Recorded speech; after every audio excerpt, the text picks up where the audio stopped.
Hello and welcome to this edition of Make Do Tell, brought to you by the Kansas City Public Library.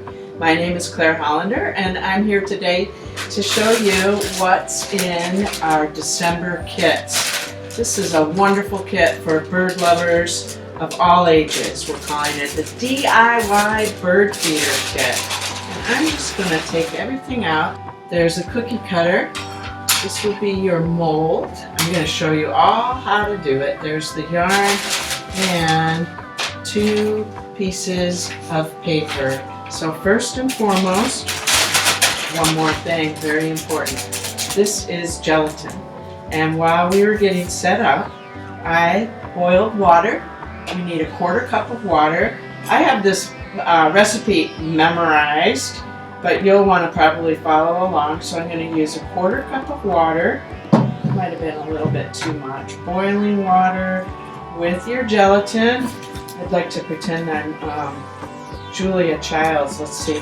Let's see if it will work. Oh no, this bowl is not the right bowl.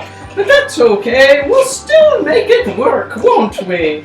I'm gonna dissolve. I'm gonna dissolve the gelatin. Let's see. Can you see? It's kind of. This bowl is not the right bowl for demonstrating that. But I've dissolved the gelatin, and now I'm going to dump the bird seed. You don't need to be neat about this. Make a mess. I think that's one of the things she likes to say. Let's get messy.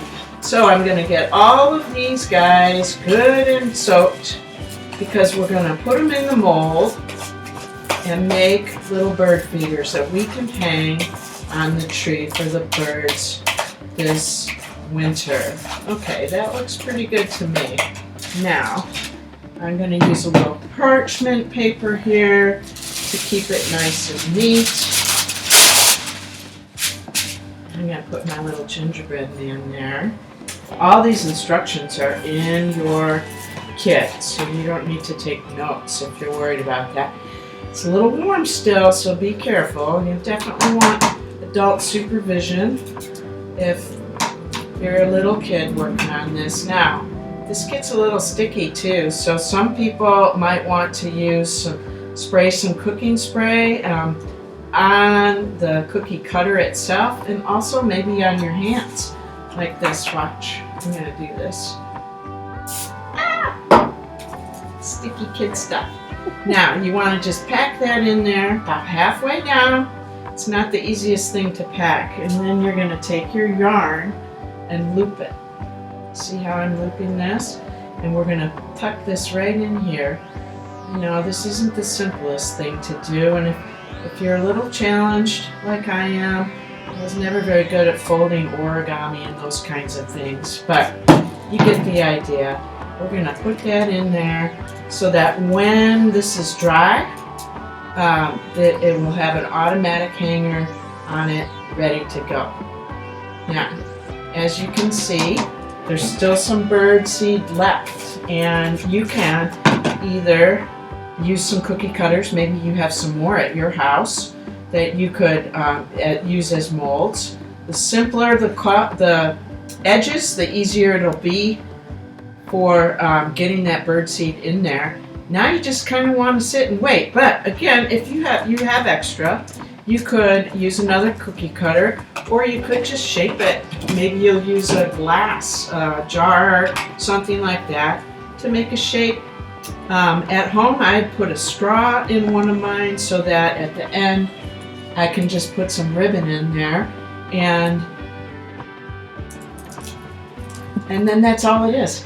Okay, so with the magic of television, voila! Just like Julia Child. Check it out. I made this overnight, and it's all ready to go. And I think at the end of today's session, my camera woman, April Roy, is going to follow me upstairs, and we're going to go hang these up outside on the rooftop terrace. I wanted to show you this little bit right here. This was one I did at home. I'm just kind of pulling the edges out, and it just kind of pops right out of that mold. I sprayed the pan on these. Look, how simple is that? Isn't that wonderful?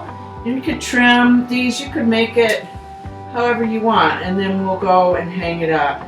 So we're gonna feed the birds this year, and hopefully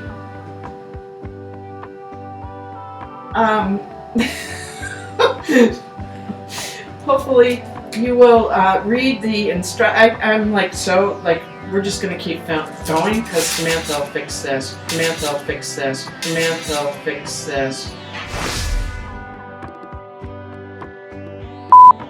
I forgot to like look at my script and all the things I wanted to talk about birds and how important it is to feed the birds in the wintertime. There are a lot of birds that stay around here, and you'll be finding those coming to your feeder because you have helped the birds. This isn't good. I fell apart at the end there. So there you have it. It's very simple, and it's a wonderful way to enjoy the birds in the wintertime. In our kit, we've also included, thanks to Jenny Starr, our wellness librarian, some tips for feeding birds and how healthy it is, not only for the birds, but for humans too. These kits are available for kids and adults this year. We really wanted to make sure that everybody understands that it's a lot of fun to go birding. We're also going to talk about the backyard bird count that'll be coming up. We will be doing a program in conjunction with the Linda Hall Library on December 15th that talks about birds in Missouri, specifically the brown-headed nuthatch. So look for information about that on the library's website. Be sure to visit us at kclibrary.org and wherever you get your YouTube videos. So on behalf of the birds and all goofy things birding, I'm Claire Hollander from the Kansas City Public Library. Thank you for joining us. Have a wonderful holiday season. All right, that wasn't exactly how I wanted it to go. Okay, we're up on the roof of the central location. This is native prairie. Of course, it's all been cut down, and these poor little trees kind of remind me of Charlie Brown's Christmas tree, huh? But the birds, aw, that's going to be perfect, isn't it? We'll put another one right here, and then we'll wait and see how many birds come to our bird feeder. Bye-bye.